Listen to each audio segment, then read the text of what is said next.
رمضان مبارک رمضان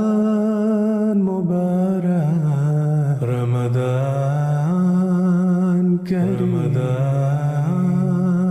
کریم اعوذ باللہ من الشیطان الرجیم بسم اللہ الرحمن الرحیم۔ ناظرین کرام السلام علیکم ورحمۃ اللہ وبرکاتہ۔ ناظرین کرام، فضیلت رمضان کے عنوان سے پروگرام کی سیریز کا دوسرا اور آخری ایپیسوڈ لے کر ہم آپ کی خدمت میں ایک بار پھر حاضر ہیں۔ حسب سابق اس پروگرام میں بھی میرے ساتھ شریک گفتگو رہیں گے محترم مولانا منصور احمد صاحب مسرور اور محترم مولانا عطاء المجیب لون صاحب، دونوں مجیب حضرات کا پروگرام میں خیر مقدم ہیں۔ گزشتہ پروگرام میں ہم نے اس بات پہ بات کی تھی کہ روزوں کے کیا عظیم الشان روحانی فوائد ہیں، جسمانی فوائد ہیں اور روحانی فوائد ہیں۔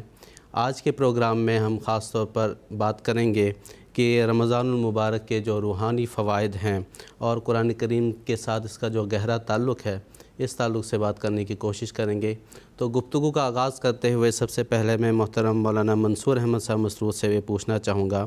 کہ ماہ رمضان المبارک قبولیت دعا کا ایک خاص مہینہ ہے، اس امر کی وضاحت فرما دیں۔ آپ نے بجا فرمایا ہے کہ ماہ رمضان کا اور قبولیت دعا کا آپس میں ایک گہرا تعلق ہے۔ اللہ تعالیٰ قرآن مجید میں فرماتا ہے وَإِذَا سَأَلَكَ عِبَادِي عَنِّي فَإِنِّي قَرِيبٌ أُجِيبُ دَعْوَةَ الدَّاعِ إِذَا دَعَانِ فَلْيَسْتَجِيبُوا لِي وَلْيُؤْمِنُوا بِي لَعَلَّهُمْ يَرْشُدُونَ۔ اللہ تعالیٰ حضرت صلی اللہ علیہ وسلم کو مخاطب کر کے فرماتا ہے کہ جب میرے بندے میرے متعلق تجھ سے سوال کریں کہ میں کہاں ہوں، تو ان کو جواب دے، ان کو بتا فَإِنِّي قریب، میں بہت قریب ہوں اور میں پکارنے والے کی پکار کا جواب دیتا ہوں جب وہ مجھے پکارتا ہے۔ تو ایسے میں چاہیے کہ وہ بھی پھر میری باتوں کو قبول کریں اور مجھ پر ایمان لائیں تاکہ وہ ہدایت پا جائیں۔ تو یہ جو آیت ہے جس میں اللہ تعالیٰ فرماتا ہے کہ میں بندے کے قریب آ جاتا ہوں اور اللہ تعالیٰ قبولیت دعا کا وعدہ فرماتا ہے، اس آیت کا تعلق رمضان المبارک سے ہے، کیونکہ جہاں قرآن کریم میں رمضان کے احکامات بیان ہوئے ہیں ان کے بیچ میں یہ آیت آتی ہے، تو اس لحاظ سے ہمیں پتہ لگتا ہے کہ ماہ رمضان کا قبولیت دعا سے ایک گہرا تعلق ہے۔ حضرت صلی اللہ علیہ وسلم نے فرمایا من قام رمضان ایمانا و احتسابا غفر له ما تقدم من ذنبہ، کہ جو شخص رمضان کی راتوں میں قیام کرتا ہے، یعنی راتوں کو اٹھ کر تہجد کی نماز پڑھتا ہے، ایمان کے ساتھ اور احتساب کے ساتھ، یعنی اپنے نفس کا محاسبہ کرتے ہوئے، تو اس کے گزشتہ گناہ معاف کر دیے جاتے ہیں۔ تو اس حدیث میں حضرت صلی اللہ علیہ وسلم نے خصوصیت کے ساتھ نماز تہجد کی طرف اور دعاؤں کی طرف توجہ دلائی ہے کہ انسان جب راتوں کو قیام کرے گا ماہ رمضان میں، تہجد کی نماز پڑھے گا اور دعاؤں میں لگا رہے گا تو اس کے گناہ اللہ تعالیٰ بخش دے گا۔ اسی طرح حضرت صلی اللہ علیہ وسلم نے فرمایا کہ دو اشخاص بہت ہی بدنصیب ہیں، ایک وہ جس کی زندگی میں اس کے ماں باپ بڑھاپے کی عمر کو پہنچیں اور وہ ان کی خدمت کر کے جنت میں نہ جائے، اور دوسرا وہ شخص جس کے زندگی میں رمضان آئے اور اس کے گناہ نہ بخشے جائیں۔ تو اس میں بھی حضرت صلی اللہ علیہ وسلم نے دعاؤں کی طرف توجہ دلائی ہے کہ ماہ رمضان میں انسان اگر روزے رکھے ماہ رمضان کے اور استقلال کے ساتھ دعاؤں میں لگا رہے تو اس طرح اس کے گناہ اللہ تعالیٰ بخش دیتا ہے۔ ماہ رمضان کا اس میں کوئی شک نہیں کہ خصوصیت کے ساتھ دعاؤں سے ایک گہرا تعلق ہے۔ اسی بنا پر حضرت صلی اللہ علیہ وسلم نے اعتکاف کی سنت جاری فرمائی تاکہ انسان دنیا و ما فیہا سے منقطع ہو کر، لا تعلق ہو کر عبادت میں اور دعاؤں میں لگا رہے۔ اور حضرت صلی اللہ علیہ وسلم عام حالات میں بہت لمبی لمبی نماز تہجد پڑھا کرتے تھے۔ حضرت عائشہ رضی اللہ عنہا فرماتی ہیں آپ کے ان کی نماز تہجد کے متعلق کہ فلا تسأل عن حسنہن و طولہن، اور جہاں تک رمضان المبارک میں اعتکاف میں آن حضرت صلی اللہ علیہ وسلم کی نماز تہجد کا سوال ہے تو حضرت عائشہ رضی اللہ عنہا کی ہی گواہی ہے۔ آپ فرماتی ہیں کہ احیا اللیل کلہ، کہ آپ راتوں کو جگا دیتے تھے، یعنی آپ پوری پوری رات عبادت کرتے تھے اور ایک منٹ کے لیے بھی آپ آنکھ نہیں لگاتے تھے۔ تو ان باتوں سے پتہ لگتا ہے کہ ماہ رمضان کا دعاؤں سے، نماز تہجد سے ایک خاص لگاؤ ہے، ایک ربط ہے اور گہرا تعلق ہے ان کا آپس میں۔ سیدنا حضرت مسلم موعود رضی اللہ عنہ فرماتے ہیں کہ یوں تو اللہ تعالیٰ ہمیشہ ہی اپنے بندوں کی دعائیں سنتا اور ان کی حاجات کو پورا فرماتا ہے، لیکن رمضان المبارک کے ایام قبولیت دعا کے لیے مخصوص ہیں، اس لیے تم ان دنوں سے فائدہ اٹھاؤ اور خدا تعالیٰ کے قریب ہونے کی کوشش کرو، ورنہ اگر رمضان کے مہینہ میں بھی تم خالی ہاتھ رہے تو تمہاری بدقسمتی میں کوئی شبہ نہیں رہے گا۔ تو بہرحال جو چند ایک احادیث میں نے بیان کی ہیں ان سے یہی پتہ لگتا ہے، اور قرآن مجید کی جو آیت میں نے بتائی کہ رمضان المبارک کا اور دعاؤں کا آپس میں ایک گہرا تعلق ہے، دعا کے بغیر رمضان کا تو کوئی تصور بھی نہیں ہے۔ جزاکم اللہ تعالیٰ و احسن الجزا۔ اور سب سے مقدم جو دعا اس ماہ میں کرنی چاہیے وہ یہی ہے کہ اللہ تعالیٰ کا قرب حاصل ہو، قرب الہی کی دعا کرنی چاہیے۔ اور اگر حضرت خلیفۃ المسیح ثانی رضی اللہ تعالیٰ نے یہ بھی فرمایا کہ اگر وہ قریب ہونے پہ بھی نہ ملے تو پھر کب مل سکتا ہے۔ گفتگو کو آگے بڑھاتے ہوئے میں مکرم محترم عطا المجیب لون صاحب سے یہ پوچھنا چاہتا ہوں کہ جو مشہور حدیث رمضان کے دنوں میں ہم اکثر سنتے ہیں کہ جب رمضان کا مہینہ آتا ہے تو رسول اللہ صلی اللہ علیہ وسلم نے فرمایا کہ جنت کے دروازے کھول دیے جاتے ہیں، جہنم کے دروازے بند کر دیے جاتے ہیں اور شیاطین کو جکڑ دیا جاتا ہے، تو اس حدیث کی کیا تفہیم ہے؟ جی بسم اللہ الرحمن الرحیم۔ حدیث میں الفاظ آتے ہیں کہ فتحت ابواب الجنہ، جنت کے دروازے کھول دیے جاتے ہیں، غلقت ابواب النار، جہنم کے دروازے بند کر دیے جاتے ہیں، وصفدت الشیاطین، اور شیاطین کو جکڑ دیا جاتا ہے۔ یہ حدیث جو حضور صلی اللہ علیہ وسلم نے بیان فرمائی ہے، اس میں دراصل رمضان المبارک کے اس خاص ماحول کی طرف اشارہ کیا گیا ہے جو رمضان المبارک میں ایک حقیقی بندے کو، اللہ تعالیٰ کے حقیقی عبد کو میسر آتا ہے۔ رمضان المبارک میں خاص اہتمام کے ساتھ باجماعت نمازیں ادا کرتا ہے ایک روزے دار، نماز تراویح کا اہتمام کرتا ہے، نوافل اور نماز تہجد کا اہتمام کرتا ہے، دعائیں باقاعدگی کے ساتھ ہوتی ہیں، جیسا ابھی ذکر بھی ہوا کہ رمضان المبارک کا دعاؤں کے ساتھ ایک خاص تعلق اور ربط ہے۔ پھر قرآن مجید کی تلاوت کا باقاعدہ اہتمام ہوتا ہے، پورے قرآن مجید کی تلاوت اکثر جو روزے دار ہیں اس مہینے میں مکمل کرتے ہیں۔ پھر صدقہ و خیرات کا اہتمام باقاعدگی کے ساتھ اس مہینے میں کیا جاتا ہے، اور حضرت صلی اللہ علیہ وسلم کے بارے میں تو آتا ہے کہ وہ صدقہ خیرات کے سلسلے میں اپنی کمر کس لیا کرتے تھے۔ اور اسی طرح دیگر نیکیاں ہیں، بہت ساری نیکیاں ہیں جو رمضان المبارک میں بطور خاص ایک مومن کو کرنے کی توفیق ملتی ہے۔ تو یہ ساری نیکیاں جو ہیں یہ اس حقیقی مومن اور اللہ تعالیٰ کے بندے کے ارد گرد ایک ایسا ماحول بنا دیتی ہیں جو اس کو ایک حقیقی عبد بنانے کے لیے ضروری ہوتی ہے۔ تو چونکہ وہ ایک ایسے ماحول میں اپنی زندگی گزار رہا ہوتا ہے جو ایک حقیقی بندہ بننے کے لیے ضروری ہے، اور اس ماحول کے نتیجے میں وہ لازماً ایک حقیقی عبد اور اللہ تعالیٰ کا بندہ بنتا ہے، لہٰذا ایسے بندوں کے لیے حضور صلی اللہ علیہ وسلم نے فرمایا کہ ایسے لوگوں کے لیے جنت کے دروازے کھول دیے جاتے ہیں، جہنم کے دروازے بند کر دیے جاتے ہیں، اور شیاطین ان کے لیے جکڑ دیے جاتے ہیں۔ اللہ تعالیٰ قرآن مجید میں بھی فرماتا ہے شیطان کو مخاطب کرتے کہ تمہیں میرے بندے جو ہیں ان پر تمہیں کوئی تسلط نہیں ہوگا۔ تو جب رمضان المبارک میں ایک بندہ، ایک مومن حقیقی عبد بنتا ہے تو یقیناً شیطان کا تسلط اس پر پھر نہیں ہو سکتا،